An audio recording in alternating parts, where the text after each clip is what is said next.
Bonjour et bienvenue dans l'église de Saint-Ginier à Marseille. Nous sommes aujourd'hui le dimanche 19 avril 2020 et nous écoutons dans l'évangile les versets 19 à 31 du chapitre 20 de l'évangile selon Saint Jean.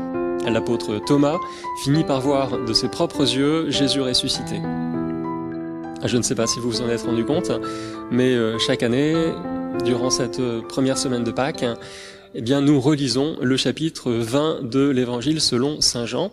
Et Jean dresse dans ce chapitre 3 portraits de disciples qui ont été tous les trois confrontés à la résurrection de Jésus.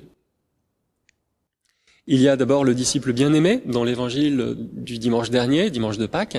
Devant quelques linges éparses dans le tombeau, il vit et il crut, dit l'évangéliste Saint Jean. Le second portrait de ce triptyque, c'est celui de Marie-Madeleine.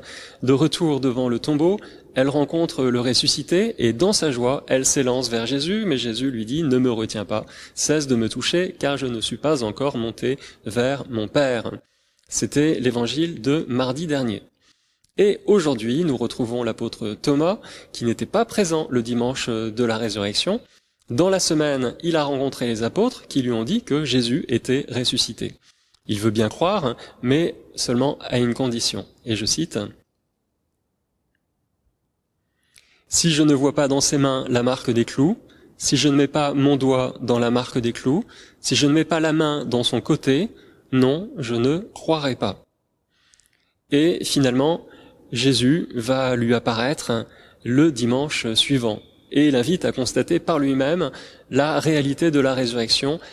Et c'est bien de cette réalité tangible de la résurrection dont parle Saint Jean dans sa première épître. Ce que nous avons entendu, ce que nous avons vu de nos yeux, ce que nous avons contemplé et que nos mains ont touché du Verbe de vie, nous vous l'annonçons. Oui, la vie s'est manifestée, nous l'avons vue et nous en rendons témoignage. Il y a des théologiens libéraux qui ont affirmé, comme Rudolf Bultmann, que nous n'aurons jamais accès à la réalité, c'est-à-dire à la vérité historique de l'Évangile, de la vie de Jésus. Nous n'aurons accès qu'à une certaine relecture déformée par les premiers chrétiens. Pour Bultmann, l'Évangile ne serait qu'une construction des premiers disciples en temps de persécution.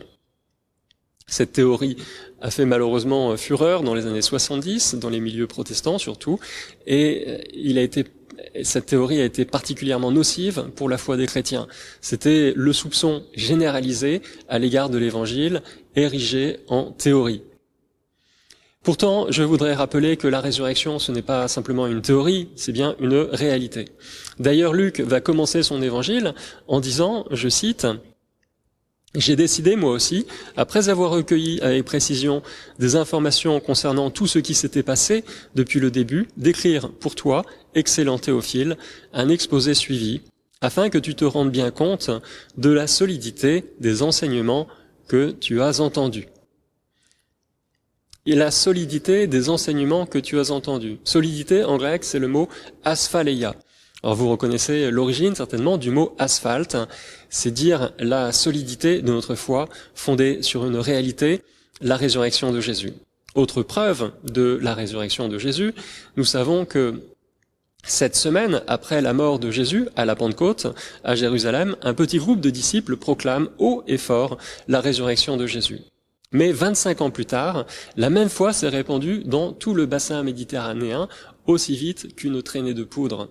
Alors comment expliquer un tel essor du christianisme si la résurrection n'est pas justement une réalité ? Autre élément important, c'est qu'en 65, l'évangéliste Marc, 65 environ, entre 60 et 70, l'évangéliste Marc est le premier à écrire un évangile. Ensuite, ce sera à Matthieu, Luc et Jean d'écrire leur version de l'histoire de Jésus. Nous possédons aujourd'hui 2500 manuscrits des évangiles en grec, dont plus de 40 ont plus de 1000 ans d'existence. Le plus ancien est un fragment de l'évangile selon Saint Jean, datant de l'année 125 de notre ère, et par conséquent contemporain du manuscrit original de Jean. Nous avons plus de témoignages de la résurrection de Jésus que nous n'avons de preuves de l'existence de Jules César.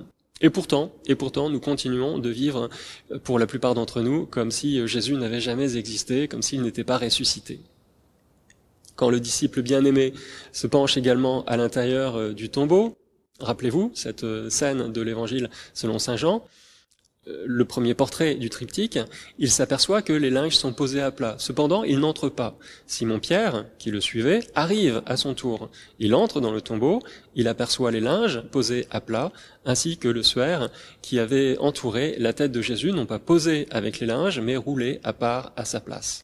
Eh bien, ce suaire qui avait entouré la tête de Jésus et tout son corps, roulé à part, disposé bien en évidence pour être récupéré par les premiers disciples, ce suaire continue encore de défier la communauté scientifique. 2000 ans après, malgré tous les moyens techniques à notre disposition, nous ne pouvons expliquer comment une image en négatif et en 3 dimensions a pu se former à l'intérieur de ce linceul. À moins, bien sûr, d'admettre une chose, là encore, d'admettre la réalité de la résurrection.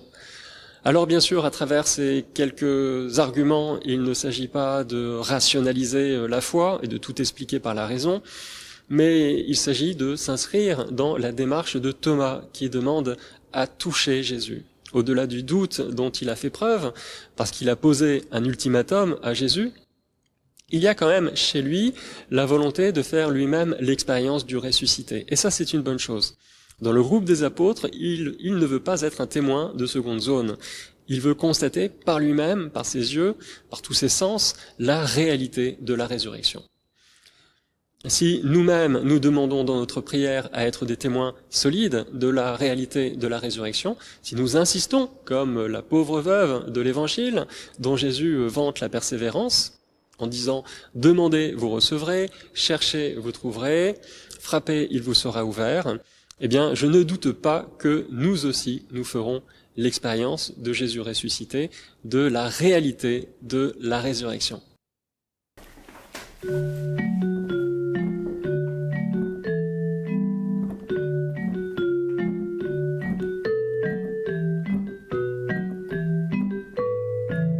Saint Thomas, tu as douté de Jésus, ton ami. Saint Thomas, tu as voulu par toi-même toucher Jésus.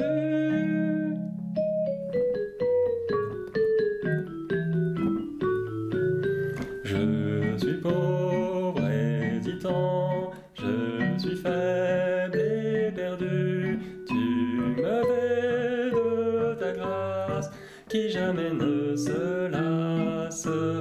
Je m'approche en tremblant.